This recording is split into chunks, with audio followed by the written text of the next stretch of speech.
नमस्कार, B channel के live stream में आपका स्वागत है। मैं हूं मुकेश कुमार और इस वक्त हम मौजूद हैं घुमारवीं क्षेत्र के गांव अबधानी घाट में और आज हम खास बातचीत करेंगे हिमालयन वेलफेयर फाउंडेशन के प्रेसिडेंट नवनीत गुलेरिया जी से।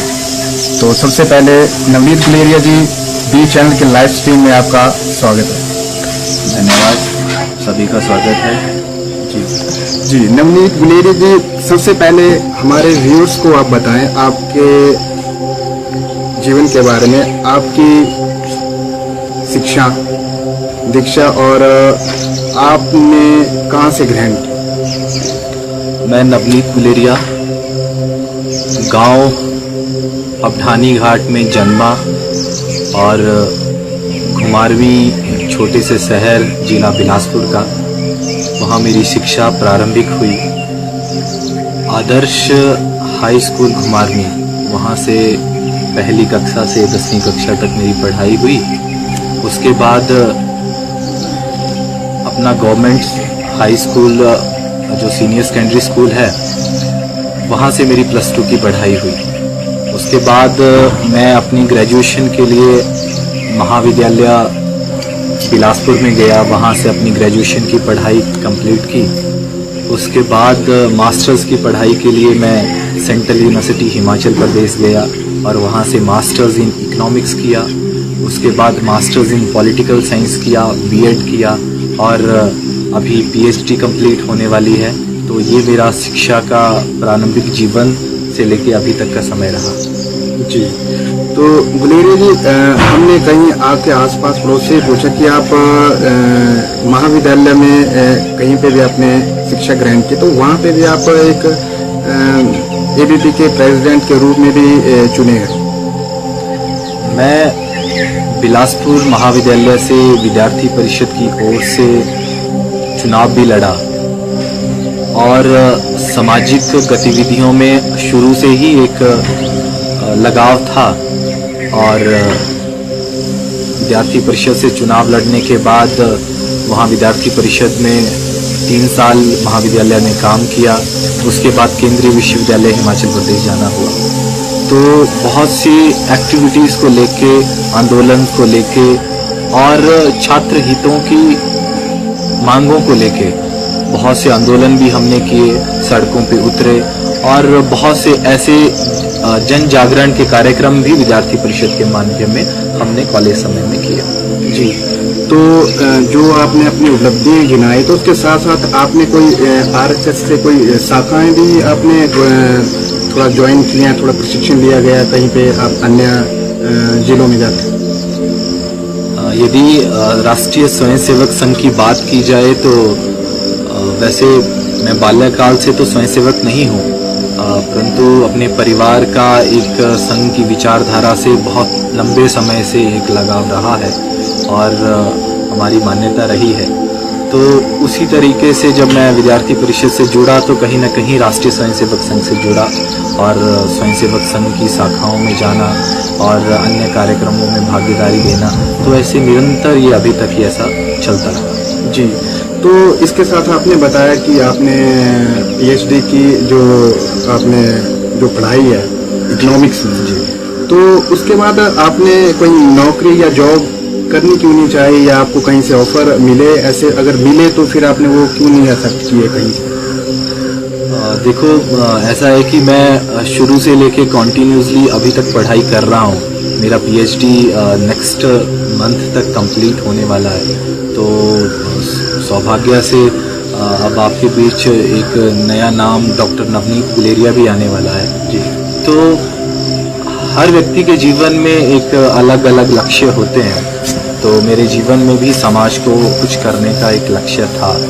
तो शुरू से ही हमने सामाजिक जीवन में कुछ न कुछ करने के लिए विद्यार्थी परिषद से बहुत कुछ सीखा और स्वयं सेवक संघ की विचारधारा से प्रेरित होकर एक समाज में कुछ नया करने का एक संकल्प लिया है। उसको आगे कंटिन्यू करते हुए अभी जैसे आपने कहा कि बहुत सारे ऑफर भी मिले और वो ऑफर भी जॉब रोजगार को लेके मिले, परंतु मेरा ये मानना है कि नौकरी करना मतलब कि यदि हम चाहें तो हम बहुत से युवाओं को रोजगार भी दे सकते हैं। तो बहुत से दिमाग इस समाज में रहते हैं। कुछ लोगों को रोजगार के दौरान नौकरी करना बहुत अच्छा लगता है, परंतु मेरा मानना है कि यदि हम एक अच्छे एक्टिव सामाजिक कार्यकर्ता बन के समाज के बीच में काम करें तो हम हजारों लाखों युवाओं को एक नई दिशा, नई प्रेरणा और नया रोजगार दे सकते हैं। ये संकल्प को लेकर हम आगे बढ़ेंगे। जी, और सबसे बड़ा सवाल एक हमारे दर्शकों को बताएंगे आपकी, आपने बताया कि महाविद्यालयों में एबीवी में प्रेसिडेंट के कार्यरूप किए हैं और काफ़ी उपलब्धियां भी आपने महाविद्यालय की मांगों को लेकर भी पूरी की हुई है। तो क्या आपको अभी तक या उससे पहले पॉलिटिकल पार्टी जो सबसे बड़ी एक राष्ट्रीय पार्टी मानी जाती है, तो वहाँ से आपको कोई ऑफर वगैरह तो आया या नहीं आया? अगर आया तो आपने एक्सेप्ट किया कि नहीं किया? देखिए, मेरा तो मानना ये है कि कोई भी पॉलिटिकल पार्टी, मुझे लगता है कि यदि पॉलिटिकल पार्टी की बात कर रहे होंगे तो आप निरंतर भारतीय जनता पार्टी की बात कर रहे होंगे। तो ये कोई मेरा मानना ये है कि कोई रोजगार नहीं है या कोई जॉब नहीं है जो कहीं से कोई ऑफर आएगा। हम उसी परिवार में पले बड़े हैं, उसी विचारधारा, उन्हीं अध्याय को पढ़ते हुए हमने आगे यहाँ तक अध्ययन किया है। विद्यार्थी परिषद में रहे। विद्यार्थी परिषद, मैंने पहले भी आपसे कहा कि एक्टिव प्रोटेस्ट में, एक्टिव सोशलिस्ट जो भी हमारी कार्यक्रम रहते थे उसमें हम एक्टिव रहे हैं। तो अभी भी समाज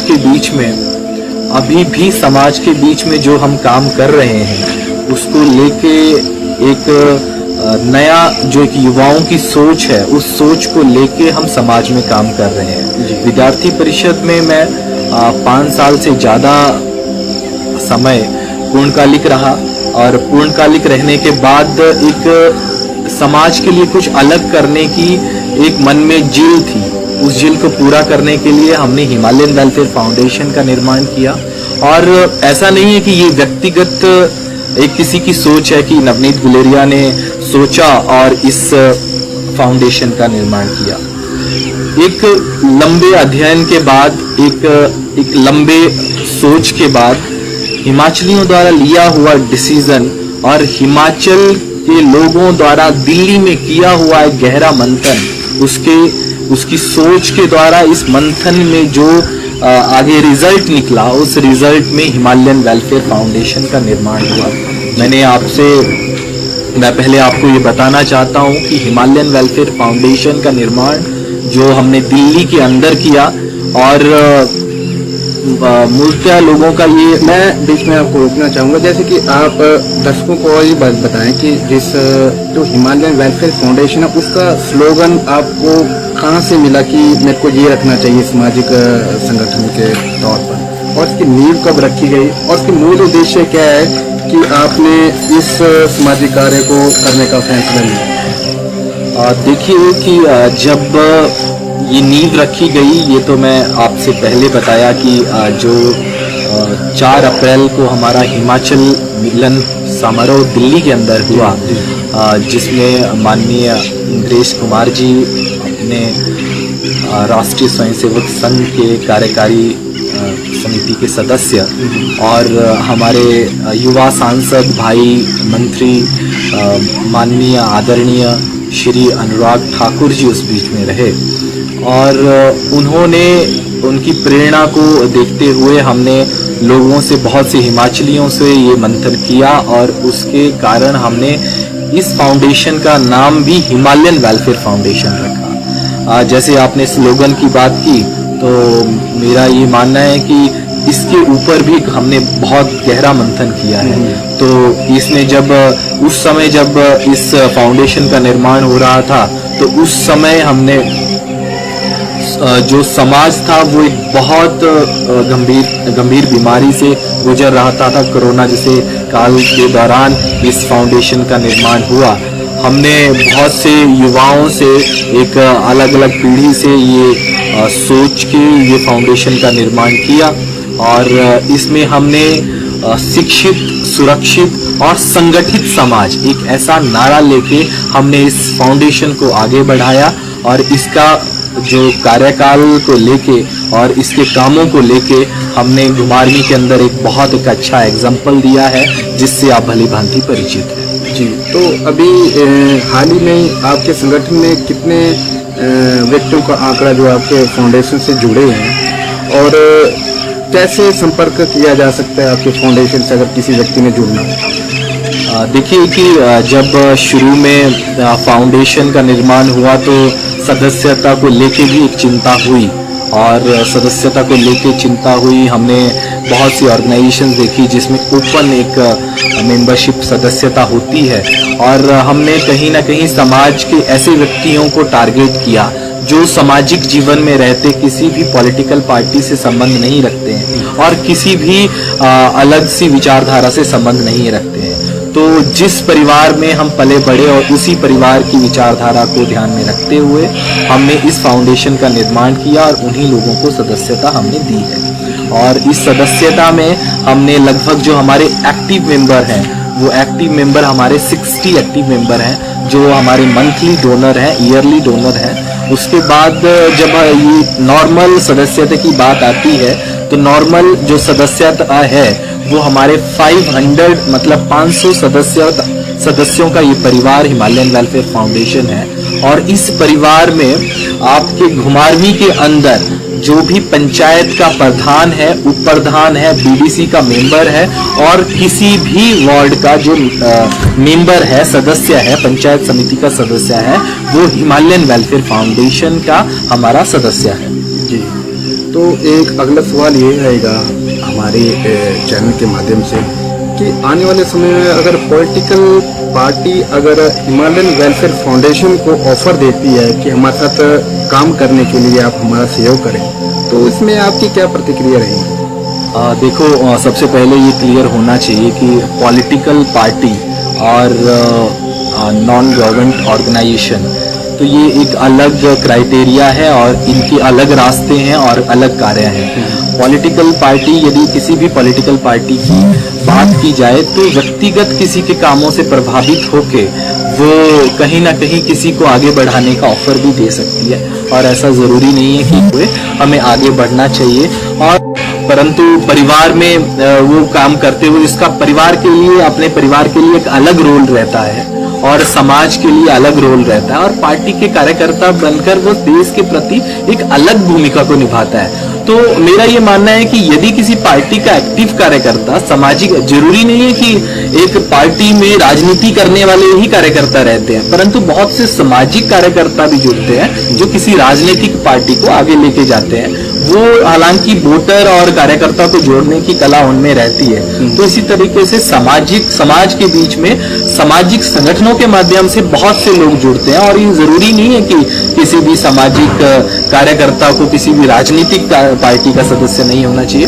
वो समाज में यही मुखौटे हैं, तो इसीलिए एक मुखौटा किसी सामाजिक संस्था में होगा तो दूसरा किसी राजनीतिक संगठन में होगा। जी, सबसे पहले आप ये बताएंगे कि जो आपका कोविड-19 के दौरान आपके कौन कौन से विशेष कार्य रहे हिमालयन वेलफेयर फाउंडेशन के तरफ से? देखिए, मैंने पहले भी कहा कि अपने अप्रैल के महीने में फाउंडेशन का निर्माण हुआ। जब फाउंडेशन का निर्माण हुआ तो एक अलग सोच को लेके हमने दिल्ली और हिमाचल के लोगों में जो गैप था उस गैप को कवर करने के लिए हमने इस फाउंडेशन का निर्माण किया था। परंतु उसके बाद जब धीरे धीरे हम चले, कोविड के बीच में मेरा घर आना भी हुआ और आपने घटना भी सुनी होगी और आप उससे भली भांति भी परिचित होंगे कि एक बच्चा जो बरठी से निकल के मुंबई में खो जाता है, किसी भी कारणवश वो घर से गया और जाने के बाद उसके घर वाले कितने परेशान रहे, प्रशासन परेशान रहा। प्रशासन परेशान रहने के बावजूद जब वहाँ के लोकल पंचायत लेवल में हमारे से संपर्क किया तो संपर्क करने के बाद ये पता चला कि बच्चा वो मुंबई के अंदर है। और विद्यार्थी परिषद के माध्यम से भी हमने, राष्ट्रीय स्वयंसेवक के कार्यकर्ताओं के माध्यम से भी हमने, और अन्य संगठनों के और भी संगठन रहे उनके माध्यम से हमने, उनके सहयोग से उस बच्चे को मुंबई के अंदर हमने रेस्क्यू किया। ये समाज के लिए, ये घुमारवीं के लिए एक बहुत बड़ी बात हो सकती है, परंतु हमारे लिए उस समय एक बहुत बड़ा चैलेंज भी था। ये कोविड-19 जैसी सिचुएशन, और दिल्ली में, और अप्रैल का महीना, जिस समय दिल्ली वालों के नाम से भी लोग डरते थे, उस समय उस परिवार के, उस बच्चे के पिता जब दिल्ली में दर गलियों में उसको ढूंढ रहे थे, उस समय हमने विद्यार्थी परिषद के कार्यकर्ताओं और अन्य कार्यकर्ताओं के साथ संपर्क किया और उस बच्चे को रेस्क्यू किया। और बहुत खुशी से उस बच्चे को बरठींग में उनका घर है, उसको घर छोड़ा, उसकी दादी अम्मा के साथ उसको मिलाया, और एक बहुत अच्छा, एक हमारे लिए भी एक बहुत बड़ी सीख उस अध्याय में रही। उसके बाद जब मैं अप्रैल महीने में घर आया, तो अप्रैल महीने में घर आने के बाद यहाँ निजी स्तर पे बहुत सी लोगों के साथ जुड़ना हुआ, बहुत सारे लोगों के साथ संपर्क हुआ, और उस संपर्क में हमने ये चीज़ ध्यान में देखी कि उस समय जो हमारे समाज के बुजुर्ग थे वो एक बहुत ही मानसिक समस्या में जी रहे थे। लगभग देश में 35 साल का युवा, 40 साल का युवा इस समाज में कहीं ना कहीं कोरोना से परेशान होकर अपने जीवन की अंतिम यात्रा में चला गया था। तो कहीं ना कहीं बुजुर्ग वर्ग को भी ये डर था कि कहीं ना कहीं हमारा भी अब समय नजदीक आया है। तो उस डर को खत्म करने के लिए जैसे हमने हिमालयन काढ़ा एक अभियान बहुत घुमारवीं के अंदर हमने चलाया। उससे पहले मैं आपसे एक और बात करूं कि हमने एक धर्म की लकड़ी कंसेप्ट हमने यहाँ घुमारवीं के अंदर चलाया। मुझे ध्यान है, आज भी मैं वैक्सीनेशन सेंटर गया हुआ था, तो एक स्वयंसेवक संघ के कार्यकर्ता ने मुझसे बात की और उन्होंने कहा कि एक बहुत बड़ी समाज में समस्या ये आने वाली है। तो उस समस्या का निवारण करते हुए हमने तुरंत उसमें योजना बनाई और सभी गांवों से और सभी पंचायतों से हमने आग्रह किया और हर गांव से, हर घर से 1 या 2 लकड़ियां हमने गांव के चौराहों पे निकाली और चौराहों पे निकालने के बाद हमने वो शमशान घाट पे पहुंचाई और एक बहुत बड़ा अभियान उस समय चलाया। तो इसी के साथ चलते जैसे आपको अभी पता भी होगा कि जो हिमालयन काढ़ा का जो अभियान है वो हमने 40,000 परिवारों तक पहुंचाया। संपर्क 2 लाख लोगों तक अपना संपर्क साधा है और उस संपर्क को हम उस तरीके से मेंटेन करेंगे। अभी हमारी आगामी योजनाएं भी आ रही हैं, तो उस तरीके से जो फाउंडेशन की योजनाएं हैं, अभी हमारी फाउंडेशन की बैठक भी हुई। अपना सोविनियर जो अपना एक आधे वर्ष का जो निकलने वाला है उसको भी हम लॉन्च करेंगे। हमारा भी केंद्रीय विश्वविद्यालय के साथ मिलके एक बहुत बड़ा कार्यक्रम धर्मशाला के अंदर हो रहा है और उस कार्यक्रम में हम उस सोविनियर को लॉन्च भी करेंगे और अपने फाउंडेशन की जो आगामी योजनाएं हैं उससे भी बहुत से लोगों को हम प्रेरित करेंगे। और ये एक समाज के बीच में एक इंतज़ार है और हमारा संकल्प है कि अभी जो 3rd वेव की जो सूचना अन्य जो बातचीत के दौरान हमें मिल रही है, जैसे कहने में आ रहा है समाचार पत्रों के माध्यम से और न्यूज़ के माध्यम से ये समझ में आ रहा है कि जो 3rd वेव है वो कहीं ना कहीं साउथ इंडिया में पहुंच गई है और कहीं बहुत कम समय में वो नॉर्थ इंडिया की तरफ कूच भी करेगी। तो हम उस 3rd वेव को लेके एकदम तैयार हैं और हमने फर्स्ट एड किट्स ऐसे शुरू भी की है। अभी फर्स्ट एड किट्स बनाना अभी तैयारियों पे है और फर्स्ट एड किट्स हम हर आशा वर्कर के माध्यम से हम पूरे घुमारवीं का वाले क्षेत्र को हम प्रोवाइड कराएंगे। और कहीं ना कहीं हमारा एक संकल्प रहेगा कि जिस तरीके से कोविड के आने से एक बहुत बड़ा समाज और हॉस्पिटल्स के बीच में एक बहुत बड़ा गैप पहुंच गया है, और उस गैप को हम मेंटेन करेंगे। क्योंकि आपने आए दिन घटनाएं सुनी होंगी कि यदि किसी को नॉर्मल बीमारी भी है, सिर दर्द है, पेट दर्द है, तो वो घर में ही उस दर्द को सहना महसूस करते हैं, परंतु वो हॉस्पिटल में डॉक्टर्स के पास जाने से डरते हैं, क्योंकि उनको ये डर है कि यदि हम हॉस्पिटल जाएंगे तो कहीं ना कहीं हॉस्पिटल जाने की वजह से हम पॉजिटिव हो जाएंगे, फिर एक ऐसा दौर आएगा। तो उसमें हमने ये संकल्प लिया है कि हम यहाँ के हर नागरिक को हर घर में एक डॉक्टर की सुविधा प्रदान करेंगे। वो टेली मेडिसिन के माध्यम से हम सुविधा प्रदान करेंगे। उसके लिए एक बहुत बड़ी योजना है जो अगली बातचीत में आपके साथ मैं शेयर करूंगा। तो ये हमारी आगामी योजनाएं हैं, तो इसको लेके हम आगे रास्ते पे चल रहे हैं। जी, मैं दर्शकों को बोलना चाहूँगा, अगर आपके मन में कोई भी फाउंडेशन के रिगार्डिंग कोई भी सवाल है तो आप लाइव के माध्यम से आप इनबॉक्स में पूछ सकते हैं, और ज़्यादा से ज़्यादा इस लाइव स्ट्रीम को शेयर करें।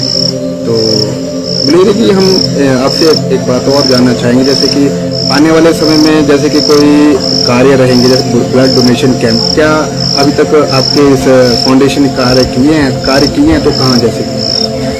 देखिए, घुमारवीं जैसे एरिया में आपको पता है कि फाउंडेशन एक्टिवली काम कर रही है, और वैसे नेशनल राष्ट्रीय स्तर पे फाउंडेशन का निर्माण है, परंतु इसका ऑफिस, हेड ऑफिस घुमारवीं में हमने निश्चित तौर पे यहीं से शुरू किया है। तो एक्टिव जो मेंबर हैं वो घुमारवीं में ही है, और ऐसा नहीं है कुछ नहीं कि घुमारवीं एक ऐसे सामाजिक कार्यकर्ताओं से भरा है जिन्होंने हमारे से पहले भी बहुत सी एनजीओ और बहुत सी संस्थाएं इन्होंने यहाँ शुरू की हैं।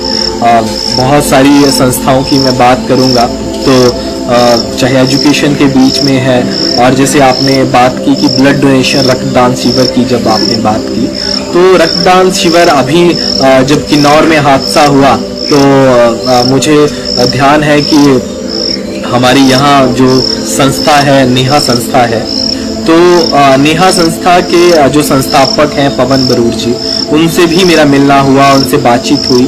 तो उनके माध्यम से भी हमने मतलब काफ़ी लोगों तक वो मैसेज पहुंचाया, और उस मैसेज को पहुंचाने से घुमारवीं में 1-2 गाड़ियां भर के शिमला गई और उन्होंने अपना रक्तदान किया।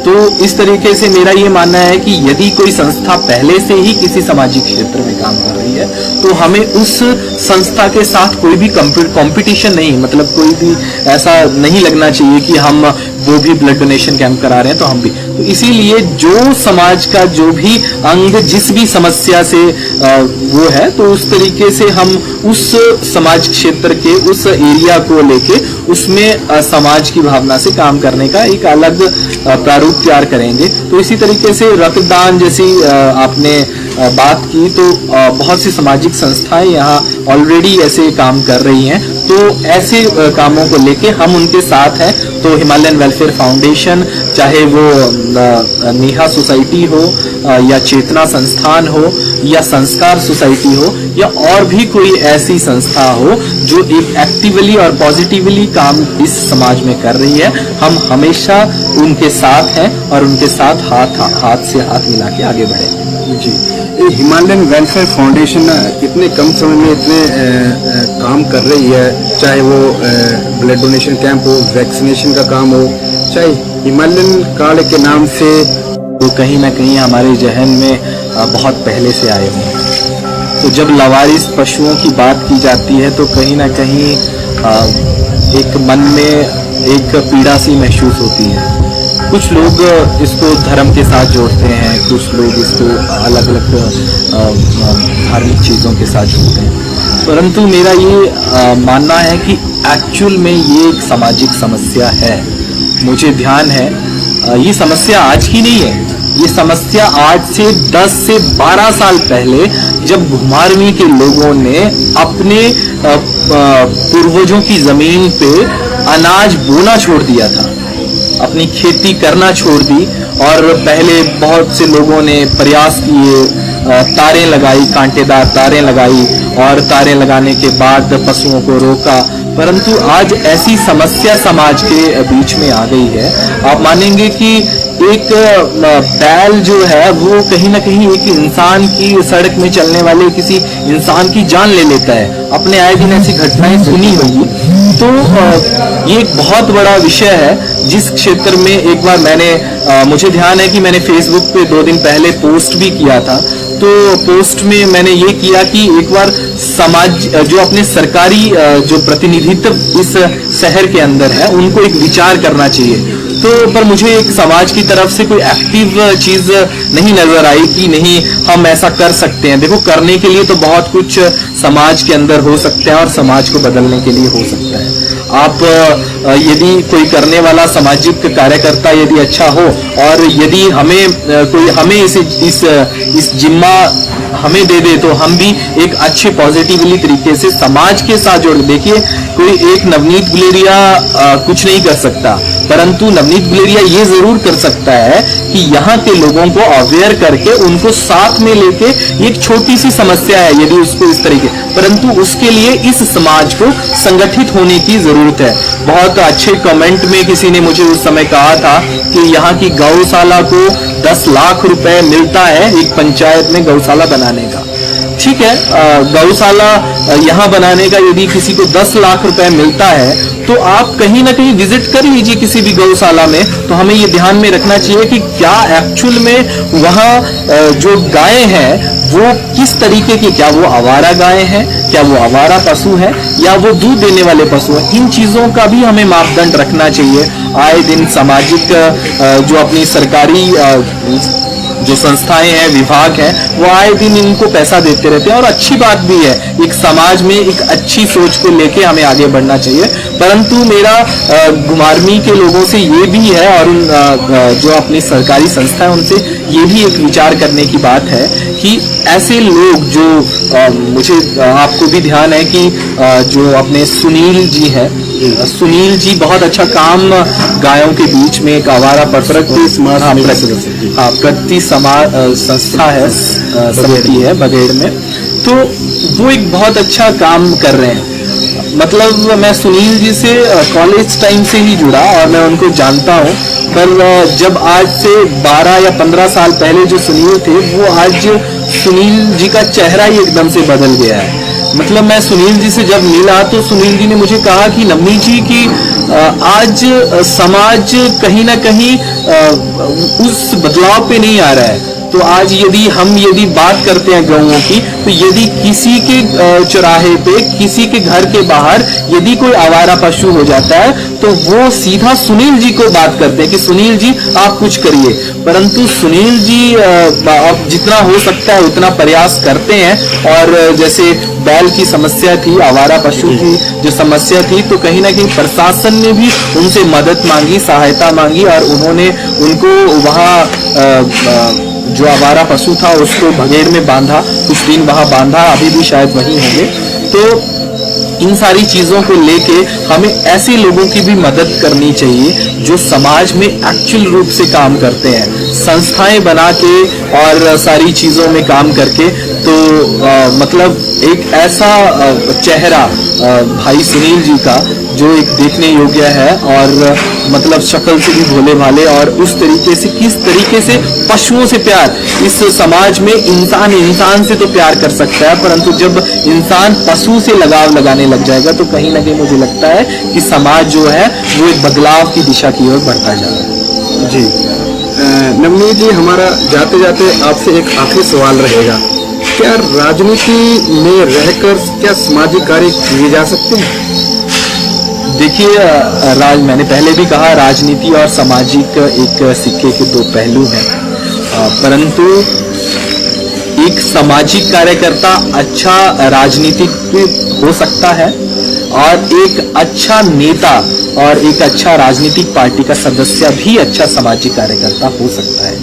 और आप यदि देश के प्रधानमंत्री जी की बात करें तो वो प्रधानमंत्री बनने से पहले, मुख्यमंत्री बनने से पहले वो बहुत सी सामाजिक संस्थाओं में भी उन्होंने कार्य किया। वो जज्बा राजनीति का जज्बा हो, और मैं ये नहीं मानता कि इस समाज में, इस देश में राजनीति बुरी है। कहीं ना कहीं समाज के बीच में रह के सामाजिक समस्याओं को सुनते और समाज में लोगों से मिलते ही एक सामाजिक कार्यकर्ता के साथ राजनीतिक कार्यकर्ता का निर्माण होता है।